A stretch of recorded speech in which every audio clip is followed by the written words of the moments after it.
Good evening, ladies and gentlemen, and welcome to the FB4 Daily. It is your, what night is it? Thursday night show. This show, of course, is brought to you by Paddy. Paddy is a bookies, it's a website, it's an app. If you gamble and you like to gamble, please gamble responsibly and try with Paddy. Odds on football, odds on Liverpool, specials, LFC Day Tripper specials on their app. Sports, everything else beyond that. But as I always say, please gamble responsibly. Tonight's show is a little mix of, I suppose, a little bit of football, a little bit of Liverpool, and my guest told me just before we come on that he loves random stuff. So if you want to go random and throw it in there, absolutely go ahead and do it. My guest is Karl Coppack. Karl, how are you, my man? Yeah, not bad, mate. Not bad at all. Looking forward to this. Good. I did explain to Karl before the show that, we talk a bit of football. The people in the chat room throw random stuff at us throughout, and we usually, last 10 minutes, we can throw the random stuff in there if the football stuff dries up. To which Karl replied, "Oh yeah, we love getting off the football on air podcast as quick as we can and talk about coats." So he's it looks like we have the right man for the job tonight. But Karl, in all seriousness, I'm going to start with the international break, and it's coming. Yeah. I feel it's coming a good time for Liverpool just to reassess things, have a look at how we're getting on, a little break. Hope the players go away to international duty and come back unscathed, as they say. And the thing that's taken over for the last for 2 weeks, and it has taken over already, is this 8-point gap. The media are driving it as, Liverpool can't lose it from here. Fans of other clubs are saying, sure, they can't lose it from here. Surely, it's a bit premature, Karl, isn't it, to say that this league is over or anywhere even close? In 1986, Man United won their first 10 games and Liverpool had no chance. Liverpool won the double. So, yeah, you can. There's a bit of a narrative around this. It's added pressure on Klopp, isn't it, as much as anything else. They're trying to say, if you lose it now, it's because you always bottle things, and it's not over. 8 points is 8 points, and it's a lot. It's 3 wins, but it's also a couple of draws, and that's going to be 5 points by the time we take to the pitch at Old Trafford.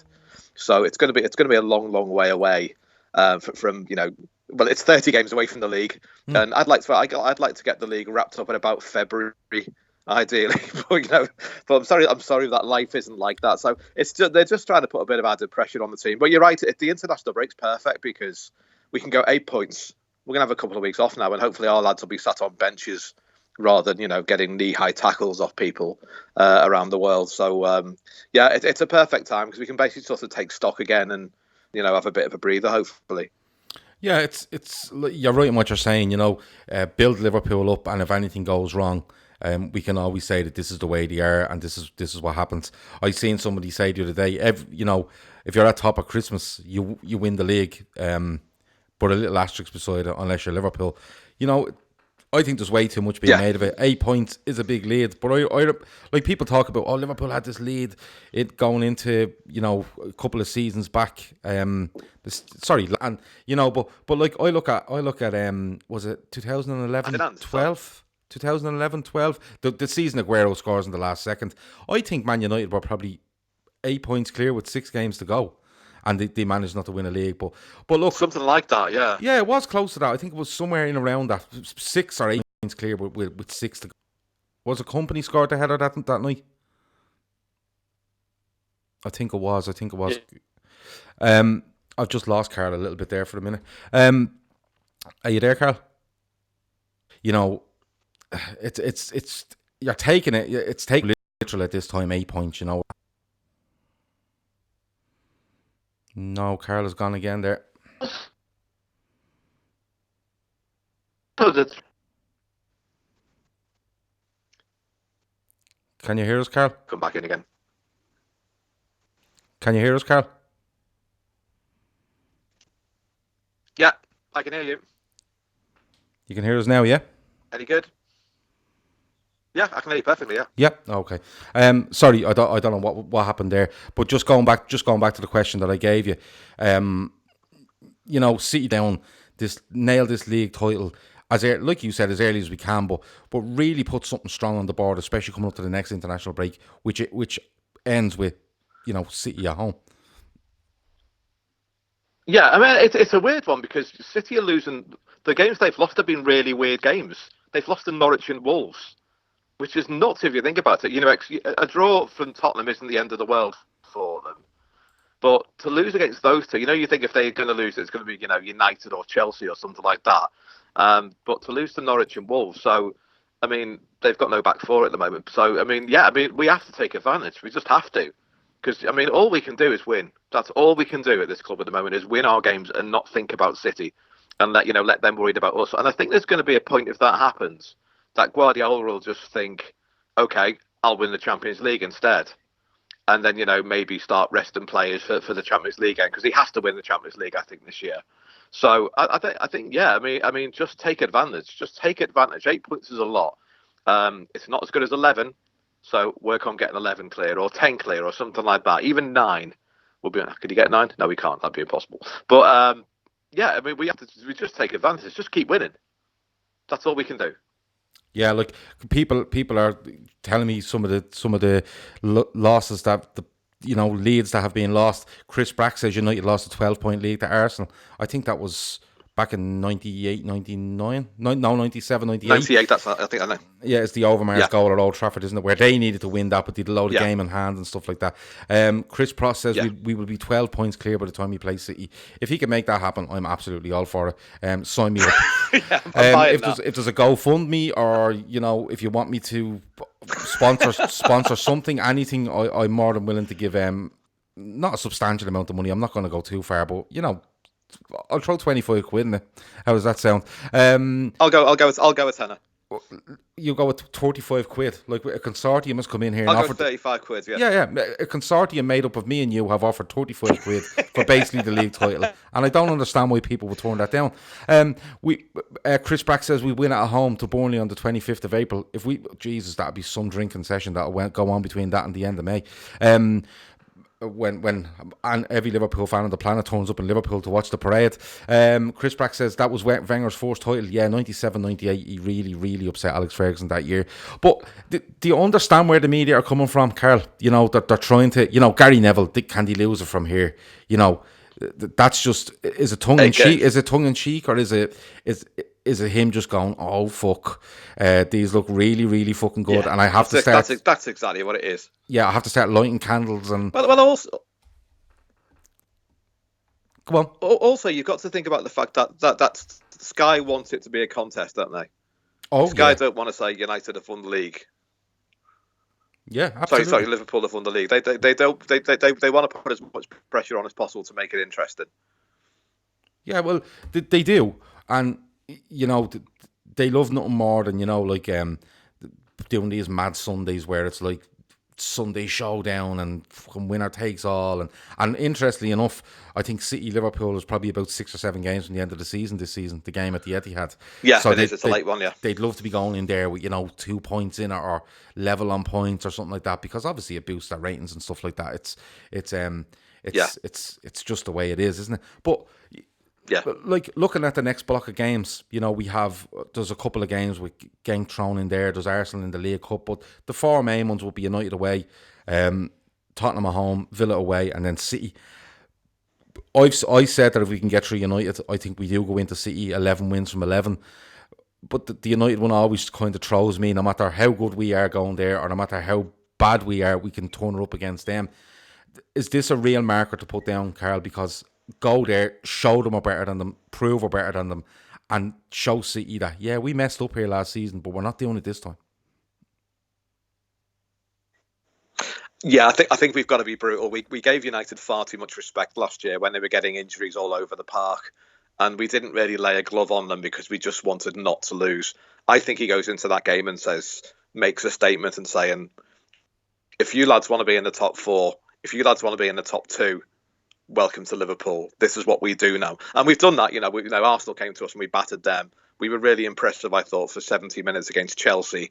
And you know, this is the level they play at now. And I want a really strong performance at Old Trafford. Not just, I mean, I think we'll win. Well, I don't think we'll lose. But I'd like a real sort of, lads, you can chase us round. You know, that's all you got. I mean, please play. Please, I hope to God they play Fred, you know, and people like that.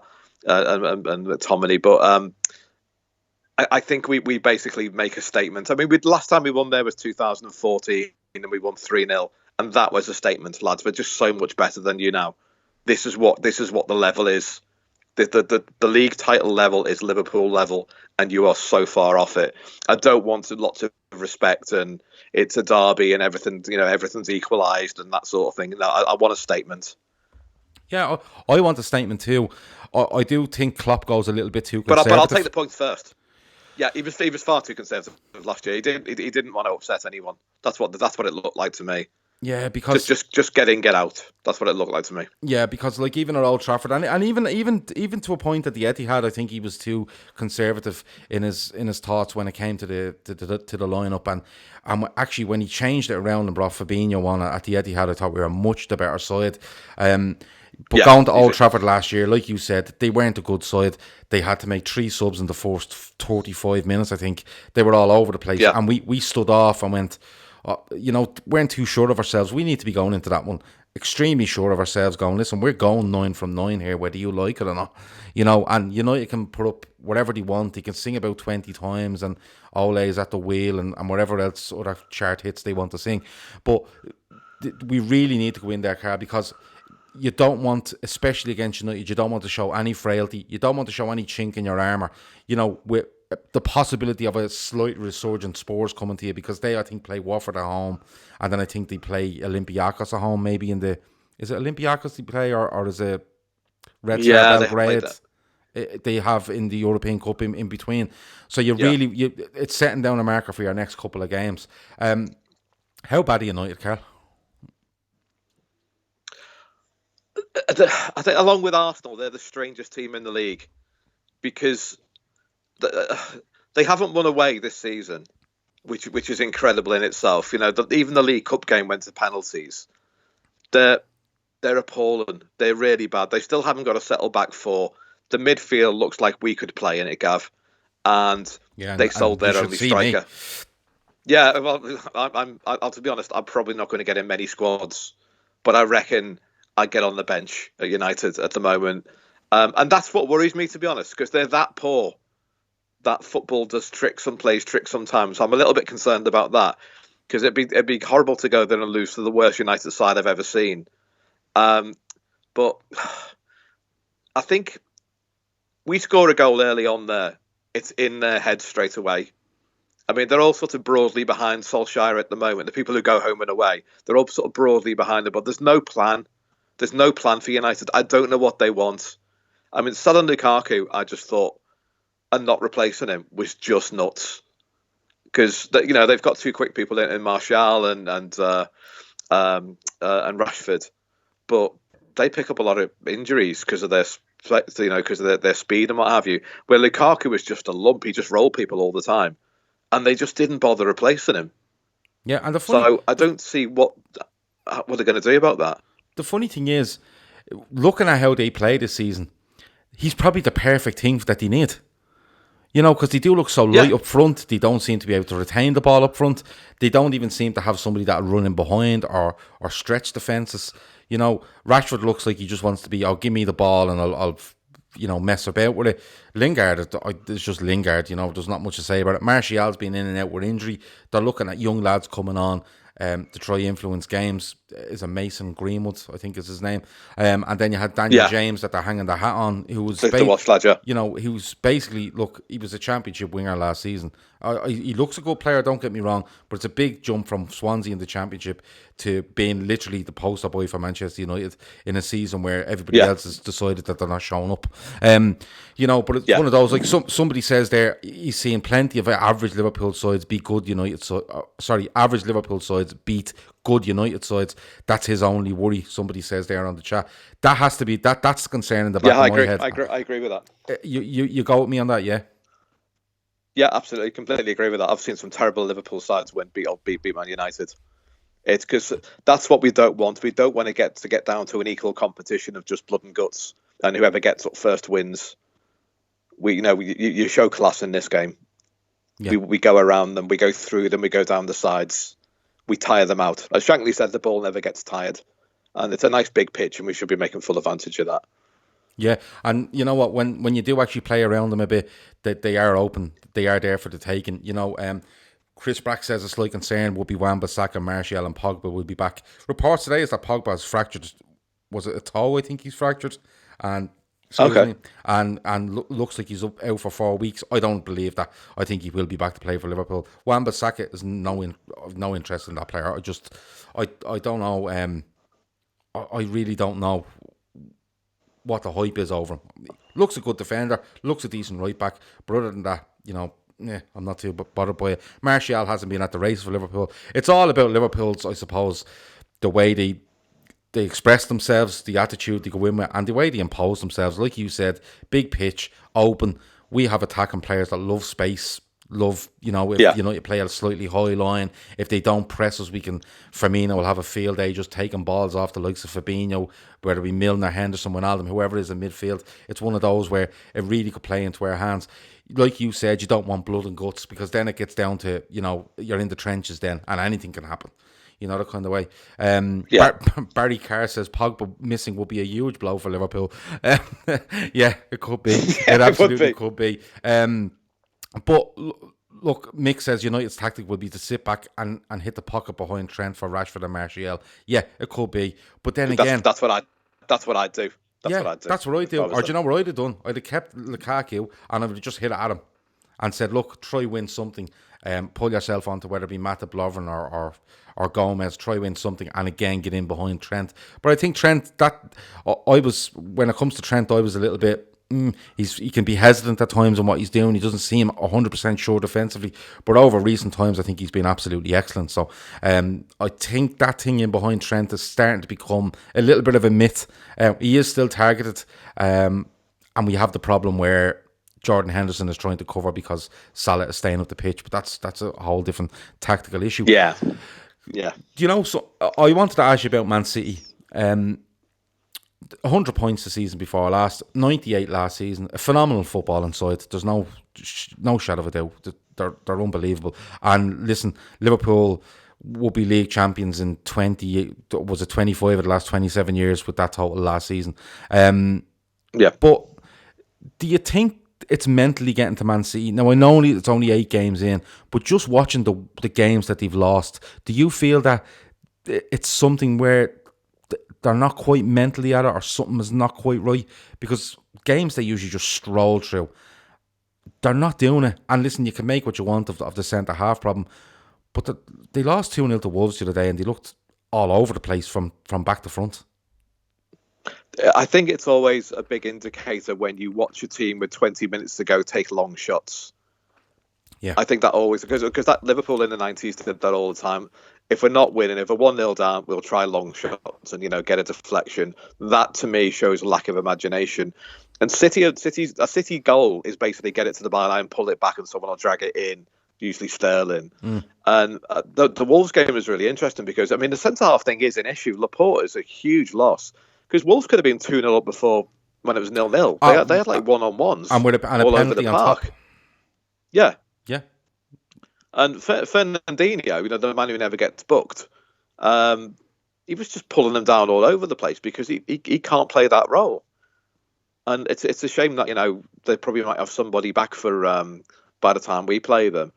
But if they were going to play Fernandinho, and if they played the way against us the way they played against Wolves on Sunday, all the best, lads. Honestly, you're right. They're fantastic going forward, and you're talking about Trent there. I thought De Bruyne played Trent perfectly in the Charity Shield because he just put the ball just in the place he couldn't get to, and he just did it time and again. And that would be a worry for them. But are they tired?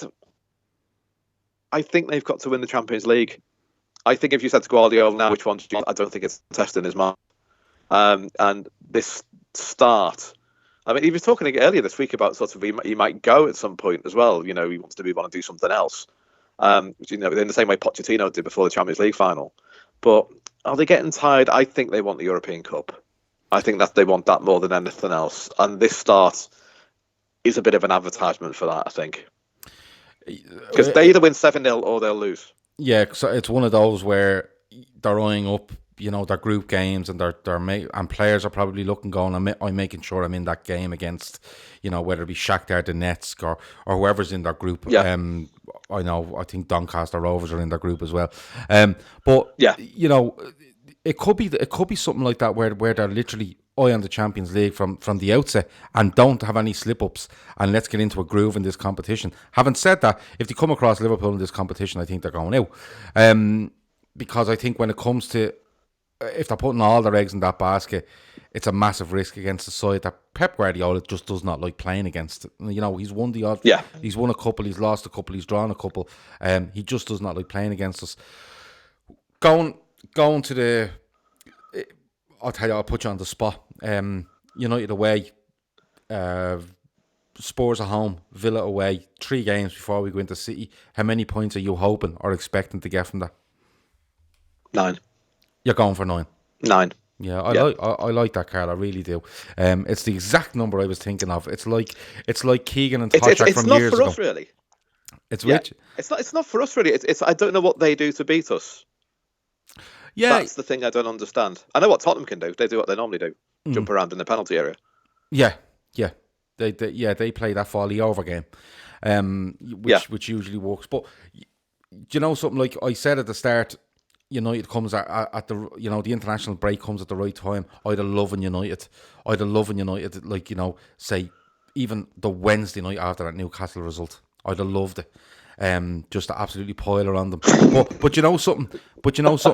I think United, Monday night. Yeah. Listen, Monday night. Yeah, you just ring them after Newcastle. Go, listen. Do you want to move that forward to Monday night? We can all have 3 weeks off. We'll all have 3 weeks off. We'll all go away together if you like. You know what I mean? Yeah. Sure, the club have a plane that brings the Brazilian lads back. It's sitting there doing nothing. Do you fancy just going off for 3 weeks together? We play this Monday night. But do you know what the thing is? I'm watching social media and United are talking themselves up. Solskjaer saying it's the perfect game for us after the Newcastle game, and players are starting to kind of G themselves up. And I think, like you said earlier, if we go out there and we put one on them early, all that G'ing up and all that talking up stops very quickly. I'm going with 9 too. I'm not going to argue with you.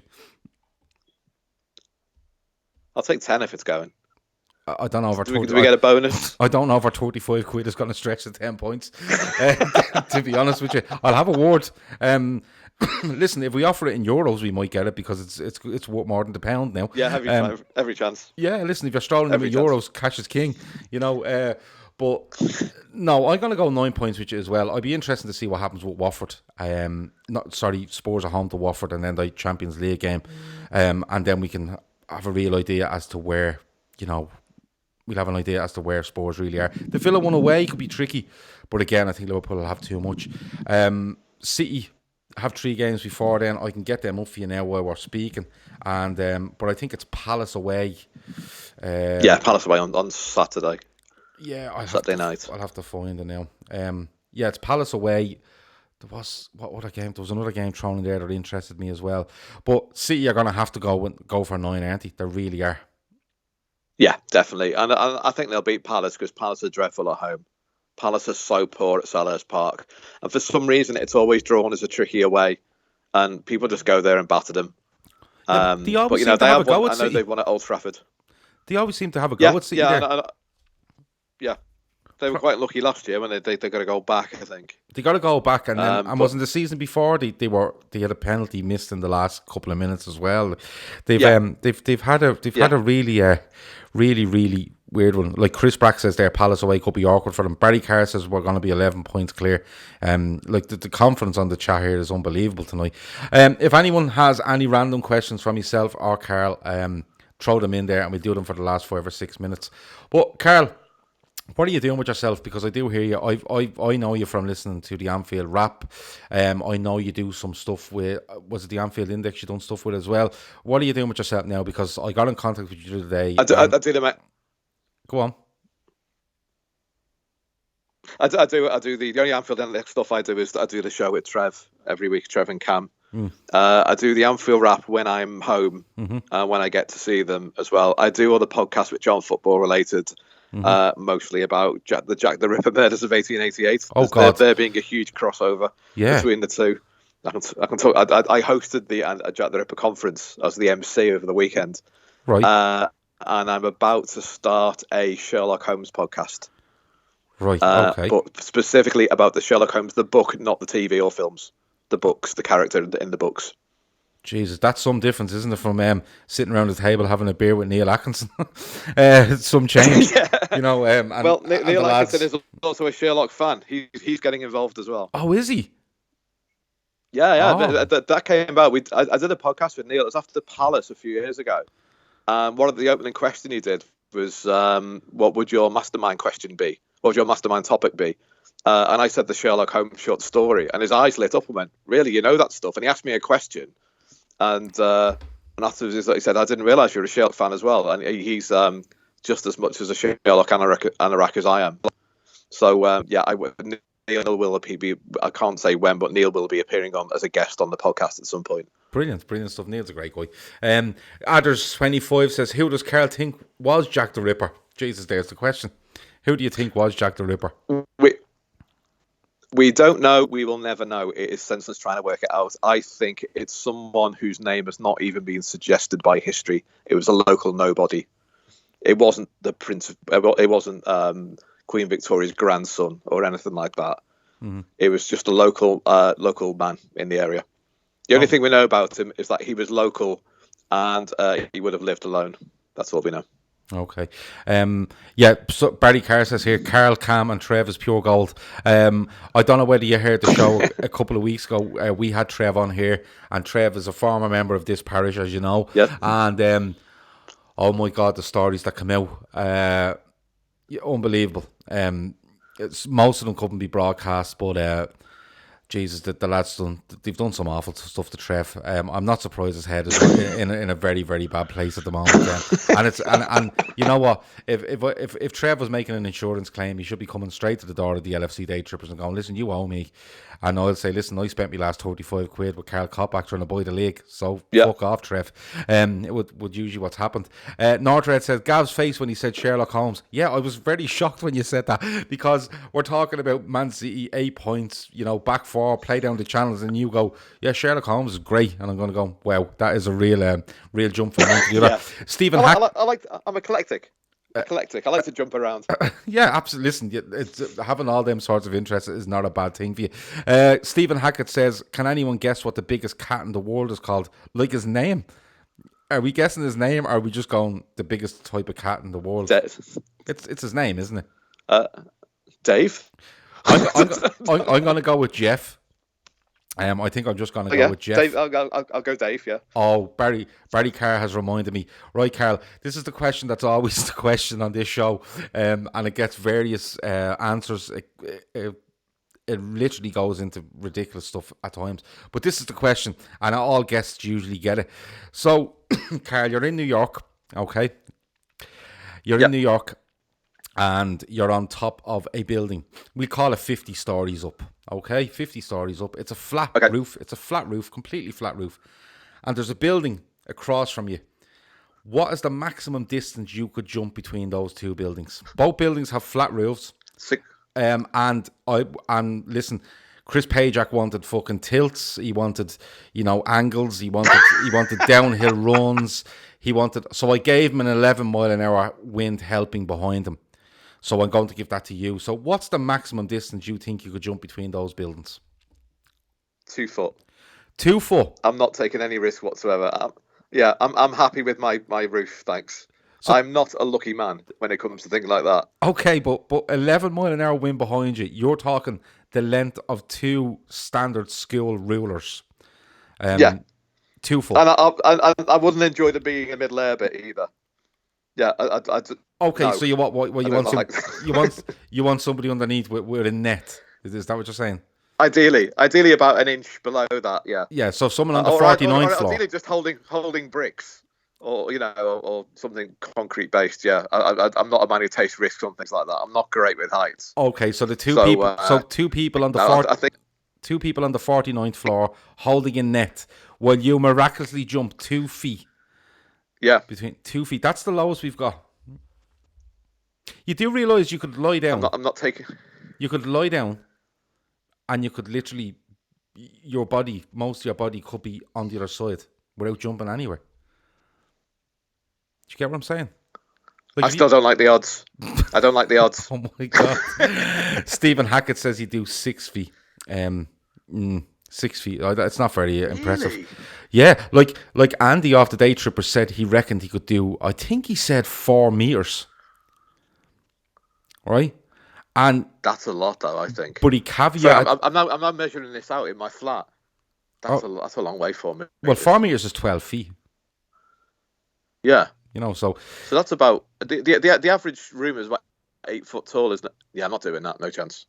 Yeah, the average ceiling is 8 foot, so you're looking at 1.5 times, yeah, if you lie it down. Yeah. But he did caveat it with the fact that he would need a fire escape on the far side, you know, one of these steel fire escapes that he could hang on to if you know, if things went badly wrong. And I said, Andy, you'll be 50 stories from the ground, hanging onto some steel that's been, you know, screwed into the side of a building probably 60 years ago. It's not one of those. But 2 feet, okay, 2 feet is okay, fine. Chris Brack asks, who was a better detective, Sherlock Holmes or Colleen Rooney? Wagatha. Wagatha. No, it's got to be Sherlock. Yeah, it's got to be Sherlock, isn't it? I'm from the same part of Liverpool as Colleen Rooney. Yeah. So I'm definitely on it. Definitely. Okay, I thought it was amazing. It is weird though, isn't it? It is a weird story. I mean, I don't anything that, you know, based with people like that. I'm not interested and everything that man entailed. That was just nuts. I just think that's really weird. You see, there's a bloke on Radio 1 who's claiming credit for it. No. You see, he said about a year ago that's what people. Go on. Because it's someone called Dave or something. He said he tweeted her ages ago and said, if you've got a problem, this is what you do. And she never replied to him. I think I've got this right. He never replied to him. And then you know, she's done what obviously he suggested. Obviously, she must get like 8 billion tweets a day. And he's like saying, yeah, that was me. I told her to do that. Yeah, because... And he said, and the press have been ringing me and everything's been brilliant. And I thought, yeah, all right, mate. Well done, Dave. I would tell you as a big cat called Jeff. Yeah. I'm going for Jeff now, actually. Yeah. Dave doesn't deserve it. Yeah, fuck off, Dave. But you know what the thing is, like, I didn't know what was going on. I was off doing bits and pieces. Was it yesterday or the day before? I can't even remember. My memory of days is extremely bad. Yesterday. Yeah. So I went off, and again, the WhatsApp group was, you know, turning over at a nice rate, as this WhatsApp group usually does. And it was like, what's going on? That Vardy one is mad, isn't she? And I was like, what is going on here? And I looked and I went, is this fucking for real? She starts blocking everybody on her Instagram and then finding out who it was. And then the other girl responds and stuff. Absolutely insane stuff. I seen a great thing today. It was like the cover of the Guess Who board game. And I had Colleen Rooney on the front, which I thought I've seen that. It was really, really good. Chris Brack says, what's your best cereal? Interesting. What he says? Are you talking mainline or just like you whatever you want? Like your porridge stuff? Yeah, it's your cereal. I'm not going to knock around to the house. Muesli. Okay. Can I ask a question back? Yeah. You know those multi-packs of cereals you get? Yeah. With, like, you know, it's always got 2 Rice Krispies, a cornflakes and things like that. What's the last one you eat? We had that on our show once. What's in them? There's Rice Krispies. Is it cornflakes? Honey? There's Rice Krispies. Flakes, Frosties, maybe Cocoa Pops. Right. There's 8 altogether, and one is always duplicated, isn't it? Yeah, I'd say it's probably. It depends what humour you're in. If you're on a hangover, you're not bothered. You're eating them all. Probably dry because you're too lazy to get up and find milk. But or all together, yeah, just lash them in. Yeah, lash them in 2 liters of milk, in a bucket, and you just sit there for as long as it takes and see what way it comes out. Cornflakes is probably the answer, isn't it? You know, like cornflakes aren't bad. I said ricicles. Ricicles, yeah, but cornflakes aren't a bad option. But when you have all that E numbers and stuff floating around, and you know, it's like, oh, even as a 37-year-old man, you're going to go, oh, Cocoa Pops, and yeah, you go for the Cocoa Pops, but the variety packs, I haven't had one of them in years. Who else? No. Let me see. Maverick says his cereal is Rice Krispies plus granola. Cool. Rice Krispies plus granola. Chris Brack says cornflakes are very boring. What else have we got? Honey Nut Loops and Frosties are the best, says Chris Brack. Listen, if you have any more random questions, we're literally staying online for 2 or 3 more minutes before we go. Because okay. this could go on all night. It really, really could. When this group gets going, they start asking the most random stuff. But Karl, I might as well ask you. If I'm hoping I will speak to you before the season is out again. If you would like to come on again and talk to us. But are Liverpool winning the league? Yeah, of course, yeah. Are Liverpool winning the league? 100%. Yeah. 100% nailed on. Yeah. Somebody said earlier there that every 5 or 6 seasons somebody just runs away with it, and this could be the season. Do you reckon it could go like that, or do you think it'd be a lot tighter than that? I'm hanging on to everything I possibly have that it goes that way, and I can have a few months rest. That at my age, you get to the stage where I just want the easiest life possible. So I'd quite like it if everyone would stop trying now and just give us the points. Just basically just walk onto the pitch, shake hands, and say, "I'm sorry for bothering you. Here's your 3 points." Yeah, that's what I want at some point. I'm not up for teams trying against us. I just want to. Once we go a goal up, I'd like them to basically just declare like cricket. That's fine. We'll take that, lads. Cheers. I was trying to work out if you were to win the league, would say you win it with 3 games to go? Do you get it at your last home game, which would be Chelsea at home, or do you have to wait till the final day, which would be Newcastle away? I'd have to know all that information before I would have to make a claim on what way I'd like to win it. Listen, I'd love to be turning into January the 1st with 14 points on ahead of everyone else and go, here we go. We can have a really nice time for 4 or 5 months. But I think I might be a bit closer than that. I really, really do. Last question. Christmas chocolate. It's never too early to talk about Christmas, apparently. For me, says Chris, it's mint matchmakers or Terry's chocolate orange. What are you going with, Karl? That's a very, very strong shout. I matchmaker. I've not had matchmakers for years. I think he's being greedy, saying too. If you had to fight between the two, I think I would go for the matchmakers. Just because I think I had some of a Terry's chocolate orange quite recently, and that when you're a kid, it's a bit of a treat. But I haven't had like a mint chocolate for ages. Yeah, well, I think mint chocolates are good. I think that's a really strong answer. Yeah, I always say, like in my house anyway, like after eights for you, everyone knows what after eights are. These little chocolate square, slim bits in their own individual packaging, all that sort of stuff. And I can honestly say, in a bag, in their own personal bag. Yeah, and you can leave them in there strategically, and people think there's more in there than there actually is, and stuff like that. But the gas thing is, like, I find I never think of an after eight from one end of the year to the other. And then when it gets to Christmas, my wife will literally say to me, when you're going for that big shop at Christmas, don't forget the after eights. And it's said every single year in this house, never after that. After eight, I think is a good show. But if anyone's out there, try Terry's chocolate orange cheesecake. I think it's out of this world. There's one for you. North Red said the selection boxes. Everyone knows the selection box. What's the first bar you eat out of a selection box, or your favourite chocolate bar out of a selection box? I know this isn't going to be popular because I've heard recently that this really gets slagged off, particularly in Gavin and Stacey. I do like a Bounty. Yeah, I don't mind a Bounty. Like a Bounty bar. Don't mind the Bounty. In Gavin and Stacey, they made out that sort of like, whoever gets the Bounty bar's been really unlucky. I do like a dark chocolate Bounty bar. I know that's not a selection box, option, but I'm a big fan of that. Yeah, no, I don't think. I like a crunchy as well. I don't think there's anything wrong with Bounties, and to be honest with you, if James Corden is saying it, doesn't fucking hold much weight for me anyway.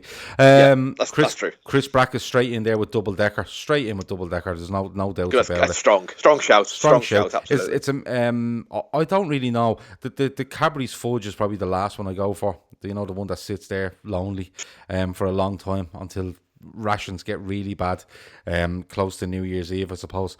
But look, it's one of those, each to your own. Chris Brack says matchmakers feel more like a novelty for Christmas. Go to Aldi, they have loads. There you go. Curly Wurlies. Really? Yeah. They have loads. Aldi have loads of matchmakers. So cancel all appointments tomorrow, Karl, and get yourself down to Aldi. And you will need to. I'll tell my boss. You'll be elated. Yeah. Listen, I have to go. Matchmakers, Aldi, and just walk out the door. They'll understand. It's like the time I went looking for cans of Lilt, couldn't find them. But I will hunt down Lilt, the totally tropical taste, and I will get there. Let me see. Stephen Mack says Klopp is going to deal with Dortmund and win 3 or 4 cups and leagues. Hopefully, Nordred goes with a crunchy. Stephen Mack goes with a star bar. Do you have star bars in England? Used to, yeah. I think they're quite as rare as Lilt these days, to be honest. Yeah. I didn't mind the star bar. Yeah. I've got a question there as well. Is a picnic bar and Lion bar the same thing? No, Jesus, no. Well, a picnic bar has... Really? Yeah, no. Because I can't remember Lion bars, but they seem quite the same thing for me. Lion bars just, they look similar, but no, inside the picnics you have raisins and stuff, don't you? Yeah. Yeah, there's no... You don't get them in Lion bars? No, there's no raisin messing. There's no... they aren't messing about with raisins in Lion bars. They really aren't. No, a Lion bar is literally like... Unadulterated by fruit, okay. Yeah, a Lion bar... How do I explain a Lion bar? It kind of has that, I don't know, bumpy look of it. I don't know what way you'd explain it. Yeah. But it's literally just caramel and wafer inside, really, isn't it? Is it a wafer? That's what I couldn't work out if it was wafer or it was nougat, as Partridge puts it. Yeah, I'm going to have to look into that for you. I'll get back to you. Yeah. I'll send you a message on Twitter. This is what the people want, Gav. This is the research people want. Absolutely. You know what I mean? So, the football's on a break. We're trying to talk about it as much as we can. But listen, if we can sort out your after dinner mints for Christmas, your selection box, when you get to the selection box, get in there early and grab what we suggest. Look, it's helping out in the community, really, is it? Well, that's what we're doing. Yeah, it is. Yeah, it's a community service. Absolutely. And listen, to be honest with you, there's times when I feel like I should be on community service for some of the stuff that goes on here on this show. But listen, that's about it. Karl, you've been an absolute pleasure to talk to this evening. I hope you enjoyed it as much as I did. Yeah, I did. Yeah. Good. And we're going to have you back in just around Christmas, hopefully, and we can discuss what you have bought in Aldi that day when you left work early because of a family emergency, but you really went to Aldi to buy matchmakers. Listen, that's it. That's been the FB4 Daily for Thursday. I will be back tomorrow evening at 10 p.m. as normal. I don't know who's on me tomorrow. I don't know if I'll be on my own. I might even ring Karl and we'll see how we get on. That's it. Talk to you in a bit. Over now.